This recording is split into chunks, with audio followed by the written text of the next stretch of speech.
Autre chose à présent, la 6e édition des Palmes d'Or du mariage s'est tenue récemment ici à Abidjan le samedi 20 juillet 2024. Une cérémonie qui valorise les couples mariés et sert de cadre d'échange avec des professionnels afin de consolider leur couple pour un mariage durable. Le point avec Ami Korobara. Les droits de la famille, la sexualité dans le couple, le rôle des sages-femmes ou encore les grossesses en milieu scolaire sont les thématiques qui ont été abordées lors de la 6e édition des Palmes d'Or du mariage.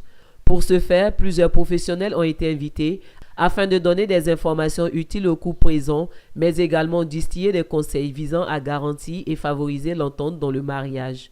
Vous savez qu'aujourd'hui, le mariage, c'est Dieu qui institue le mariage est divin, donc il faut protéger, il faut valoriser ces valeurs-là. Donc nous avons trouvé des couples résilients qui sont passés par des difficultés mais qui sont restés ensemble, des couples qui sont vraiment des modèles. Palme d'Or du mariage, ça fait près de 40 ou 50 couples que nous allons honorer aujourd'hui. Et je devais parler de la sexualité dans le couple. Et ce qui est important ici, le couple chrétien.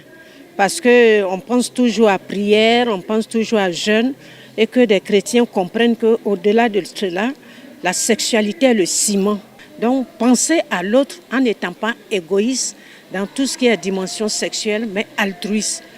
La femme doit savoir qu'elle aussi, elle a une part dans l'entretien haut de la sexualité. Ces familles, je leur ai parlé des conditions du mariage, je leur ai parlé des obligations du mariage, je leur ai parlé des éléments qui doivent constituer la filiation, c'est-à-dire lorsque vous êtes marié, quels sont les éléments de la filiation, quelles sont vos obligations. Au cas où l'un des époux a un enfant dehors, comment est-ce que prévoit la loi dans cette situation? Au niveau des successions, je leur ai dit que désormais le conjoint survivant succède au défunt pour le quart des biens et les enfants pour le 3/4.